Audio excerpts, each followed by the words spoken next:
a gente fala sobre um assunto que por muitas vezes é negligenciado por muita gente. Eu tô falando da depressão e ansiedade nos pets. Já estou aqui com o Rodrigo Romero, que é adestrador veterinário, gentilmente aceitou o nosso convite. Bem-vindo, obrigada. Oi, Larissa, obrigado. É um prazer estar aqui falando de um tema muito importante para os nossos amigos de quatro patas. E aí ele tá com a Bela no colo, que é uma bebezinha, a Bela, né? Ela é um shih tzu. É um shih tzu de 3 meses. Acertei.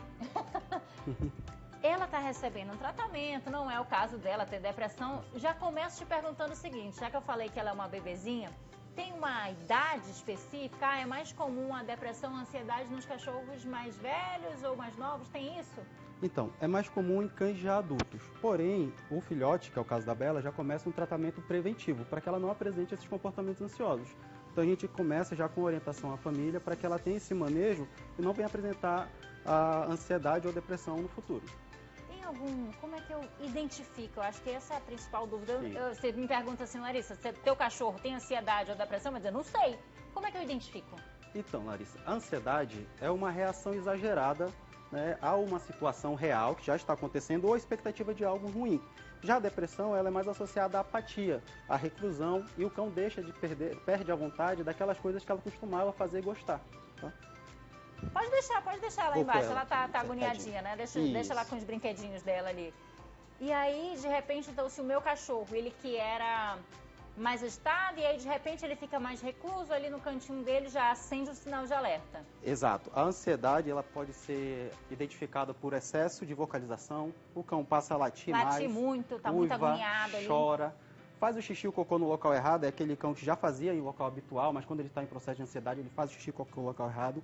Tem destruição de objetos, de móveis, às vezes, né, chega a ter automutilação, o cão se lambe bastante, passa a mordiscar. Esses são os principais sinais de ansiedade. Tá, você tocou num ponto interessante ali, do cachorro que está roendo muitas coisas. Mas, por exemplo, tem um cachorrinho filhote que está com os dentinhos nascendo. Exato. E aí não é comum ele roer um negocinho, ele tentar roer. Como é que eu vou diferenciar isso? E isso é importante, né? Porque a gente tem que, de fato, fazer um diagnóstico gerencial, ver tudo que tem ao redor. Então, de fato, tem as fases do cão. Então, se você conhece o seu cachorro, sabe que ele costuma, os comportamentos que ele tem. Então, se foge um pouquinho daquele do dia a dia, você já tem que levantar um pouco o sinal de alerta. Agora vamos a outro ponto. Identifiquei, ele está cabisbaixo ali, acho que ele pode estar com quadros de depressão. Isso quem faz o diagnóstico é o veterinário mesmo. Perfeito. E aí foi identificado, veio esse diagnóstico ou de depressão ou de ansiedade. O que eu faço para resolver? Como é que é o tratamento? Então, varia de cada caso, porém, com o auxílio do veterinário e o adestrador também, age de uma maneira geral, desde uma rotina equilibrada, com gasto de energia, atividades sociais, atividades cognitivas, para que o cão possa, assim, buscar um equilíbrio. Né? Às vezes há necessidade de psicofármacos ou necessidade de fitoterápicos, então isso se alinha junto com o seu veterinário. Ah, então tem um tratamento com medicamentos também? Exato, se for um caso de ansiedade um pouquinho mais grave, é necessário o caso de medicamentos. Outro ponto, quanto tempo dura esse tratamento?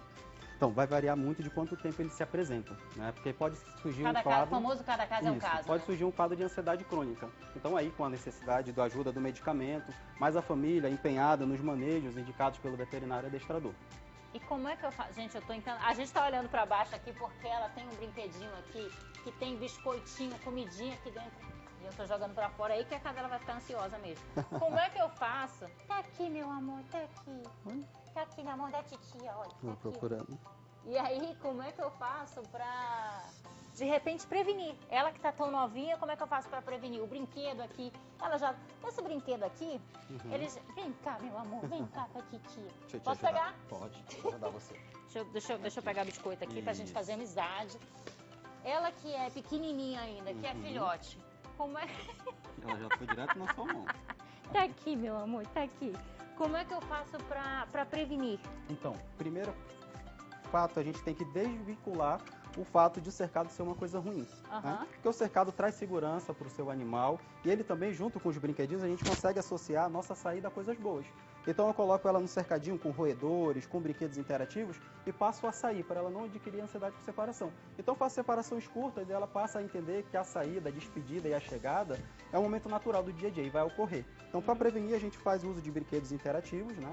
Saídas curtas, e evitar aquela famosa festinha quando chegar ou se despedir do cão. Eu ia te perguntar isso, porque às vezes, e eu confesso que é um desafio que eu tenho em casa, que eu tento evitar, que às vezes a gente diz assim, o cachorro, o animal, ele tá sempre muito feliz. Quando você chega em casa, meu Deus do céu, o meu cachorro, e aí eu tento dar aquela segurada, para justamente que eu que trabalho fora, eu não fico o dia todo com o meu cachorro. Gostaria? Gostaria, fica aí a ideia, né? Brincadeira. E aí, você não fica o dia todo com o cachorro, você precisa se despedir. Sim. E aí, quando você chega, você faz, aquela festa, aquele alarde, não é interessante. Então, não é ideal, porque o que a gente humaniza vendo como felicidade, na verdade, é histeria, né? Ao chegar em casa, eu beijo minha esposa, eu abraço, mas eu não faço festa. Cadê meu amorzinho? Cadê meu amorzinho? E da mesma maneira, ela não corre de um lado por outro e fica vocalizando. Então, a gente tende a humanizar e ver isso com os olhos humanos, né? Então, o que a gente tem que fazer ao chegar em casa? Tá? Tratá-la como normal, chega mais tranquilo, deixa ela acalmar e eu faço o contato. Sabe quando você está assistindo jogo de futebol e você está na expectativa, ansiedade de sair um gol? Sei. E quando o gol sai, você explode? Sim. O cão fica em casa o dia todo naquela ansiedade, aguardando o dono chegar. Então, assim, não é interessante para o cão, não é saudável ele ficar nessa expectativa do gol, que é a chegada do dono. Então, de fato, chegou em casa, é uma parte natural do seu dia a dia, a chegada e a saída.